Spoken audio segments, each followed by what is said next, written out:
اور یاد رکھیے گا حضور کی آمد پہ خوشی منانا، حضور کی آمد پہ جو ہے اپنے آپ کو خوش اور محبت برا ظاہر کرنا۔ آج لوگ کہہ دیتے ہیں نا کہ بھائی اس میں فتویٰ کیا ہے، اس میں شریعت کا حکم کیا ہے، قرآن کیا کہتا ہے، حدیث کیا کہتی ہے۔ میں کہتا ہوں جب محبت ہو نا تو پھر قرآن حدیث، پھر فتویٰ نہیں، پھر تو حضور کے سامنے چھوٹی چھوٹی بچیاں مدینہ منورہ کی فتویٰ تو وہ دے چکے، فتویٰ تو توجہ ہے میری طرف بھائی، کسی بڑے مولوی کی ضرورت ہے نہیں ہے، کسی بڑے آستانے کے پیر کی بھی ضرورت ہے نہیں ہے، جن کے درمیان حضور تشریف لائے تھے، حضور مکہ مکرمہ سے جب ہجرت فرما کے مدینہ منورہ میں داخل ہو رہے تھے، آج کے کسی سکالر کی ضرورت نہیں ہے، آج کے کسی جو ہے کسی ملا کے فتوے کی ضرورت نہیں ہے۔ 1400 سال پہلے مدینے کی گلیوں میں ننھی ننھی بچیاں وہ تف بجا رہی تھی، میرے نبی کے سامنے حضور کی آمد پہ خوشی منا رہی تھی، اور وہ کہہ رہی تھی طلع البدر علینا، طلع البدر علینا من ثنیۃ الوداع وجب الشکر علینا۔ وہ کہہ رہی تھی اے کائنات والوں، مدینے کی گلیوں میں میرا نبی رحمت کی چادر تان کر آیا ہے، تو اب ہمارا محبت، ہمارا عقیدہ، ہماری چاہت، ہماری الفت، ہماری عقیدت ہم سے یہ ڈیمانڈ کرتی ہے کہ کائنات کو خوشی منا کے بتائیں کہ یہ خوشی ہے میں اپنے طور پہ نہیں منا رہے، واجب شکر علینا۔ اوے حضور آ جائے تو پھر حضور کے آنے پہ شکر واجب ہو جایا کرتا ہے، شکر واجب ہو جایا کرتا ہے، شکر واجب ہو جایا کرتا ہے۔ بتاؤ جس مدینے کی گلیوں میں رہنے والی چھوٹی چھوٹی بچیاں، اور یاد رکھیں یہ صرف نعت نہیں ہے، یہ صرف نعت نہیں ہے، توجہ ہے میری طرف، یہ حدیث بھی ہے۔ یہ کیا ہے؟ توجہ میری طرف کیجیے گا، یہ حدیث بھی ہے۔ کیسے حدیث ہے؟ حضور کے سامنے کوئی فعل، عمل یا بات کی جائے اور حضور اس سے منع نہ کریں، حضور کے سامنے کوئی عمل، کوئی بات کی جائے اور حضور اس سے منع نہ کریں، وہ حدیث تقریری ہوتی ہے کہ یعنی حضور نے اس چیز کو قبول کر لیا۔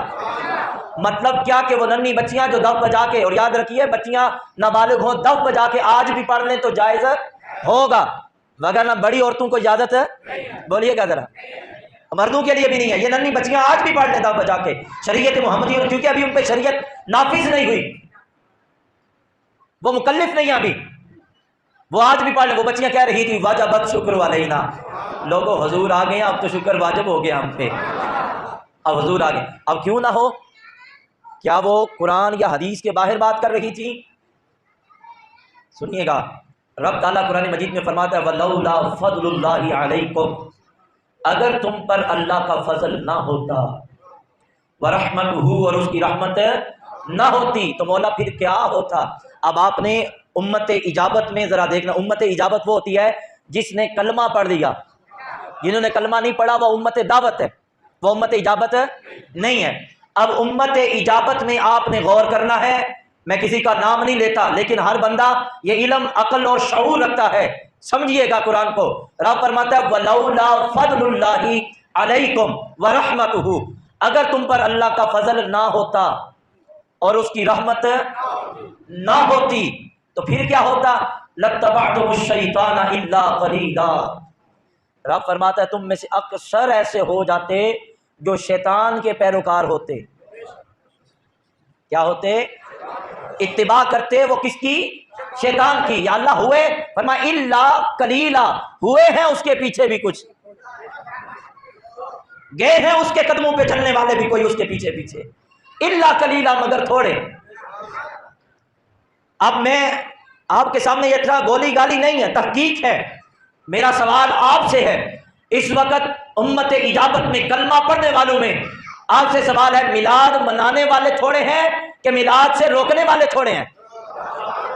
روکنے والے تھوڑے ہیں، بولیے گا ذرا، سوچ نہیں توجہ کی، قرآن پاک ہے نا، اوے میلاد شریف کی محفل منانے والے زیادہ ہیں کہ روکنے والے زیادہ ہیں؟ ملانے والے زیادہ ہیں نا، تو اس کا مطلب ہے کہ رب فرماتا ہے نہ شکر کچھ مگر تھوڑے۔ توجہ نہیں کی یار؟ اچھا چلیں، اب کہیں گے وہ فضل و رحمت ہے کیا؟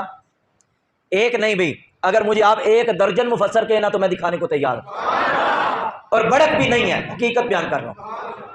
فضل کون ہے اور رحمت کون ہے؟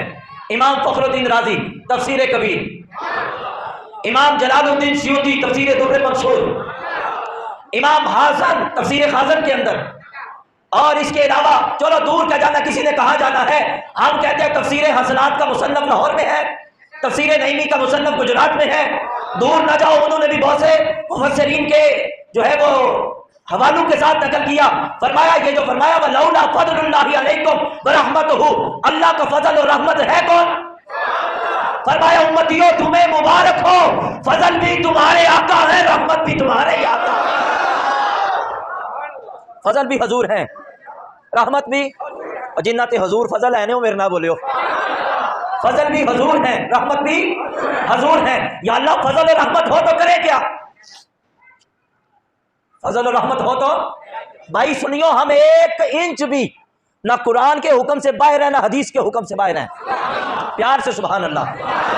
یا اللہ فضل رحمت کا اظہار ہوگا، یعنی تیرا فضل اور رحمت ہے تو یا اللہ تو جب فضل اور رحمت ہو جائیں تو ہم نے کیا کرنا، ہمارے ذمہ کیا ہے، ڈیوٹی کیا ہے؟ فرمایا اے حبیب میں نہیں کہتا، میں حکم میرا ہے سنا تو، حکم میرا ہے سنا تو، کل کہہ کے فرمایا کل، اے حبیب تو فرما۔ اور مولانا عبد الغفور ہزاروی صاحب رحمۃ اللہ علیہ، کہیں بچپن میں نے آپ کی کیسٹ سنی تھی، ہاں جی، شیخ القرآن، اور ایسا شیخ القرآن اہل سنت کے پاس ہے جس کا دعویٰ تھا آؤ میں پورے قرآن کا ترجمہ ایک جملے میں کروں گا۔ علامہ عبد الغفور ہزاروی، قرآن مربوط ہے نا، نہیں سمجھ آ رہی، تسی تو پڑھے لکھے ہو نا، سمجھ آئے ہو نہیں، قرآن مربوط ہے نا، ایک جملے کا دوسرے جملے سے ربط ہے، اور فرمایا وہ ربط کیسے ہے؟ فرمایا میں بریلی کے تاجدار کا ایک اجنا تھا اسٹوڈنٹ، یہ وزیر آباد کے اندر مزار علامہ عبد الغفور ہزاروی صاحب کا شیخ القرآن ہے اہل سنت کے، وہ کہتے ہیں میرے سامنے لاؤ میں پورے قرآن کو بالمربوط ترجمہ کروں گا اور ایک جملے میں پورے قرآن کا ترجمہ سناؤں گا۔ وہ فرماتے ہیں کل جب کہا جاتا نا تو کہتے ہیں ہماری مادری زبان جو ہے نا وہ کہتی ہے کل کا معنی یوں کر، کہہ دے میرے پھول، کہہ دے میرے پھول، کل بفضل اللہ وبرحمتہ۔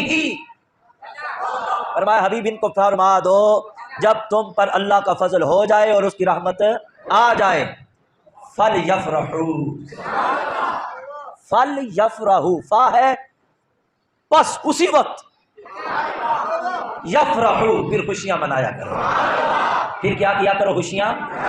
خوشیاں منجیاں پٹھیاں ڈا کے نہیں منائیاں جاندی، بتیاں بجھا کے نہیں منائیاں جاندی، بھائی جڑا وے لنگر کا بائی کاٹ کر کے نہیں کیتا خوشی منائی جاتی۔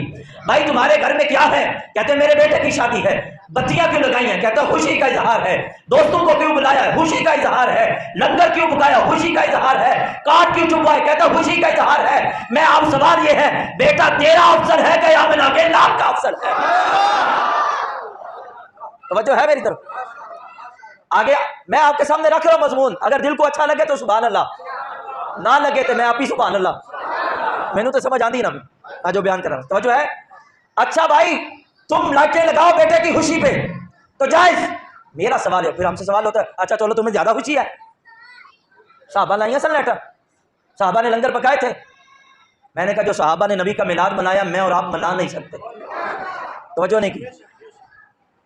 صحابہ کرام علیہ رضوان نے تلواریں اٹھا کر، نیزے بلند کر کے گلی گلی نگر نگر کوچا کوچا بستی بستی میں جا کر یہی کہا تھا نا او پڑھ لو کلمہ حضور آ گئے ہیں۔ تو کہتا میلاد، وہی سے بڑا کیا میلاد ہے؟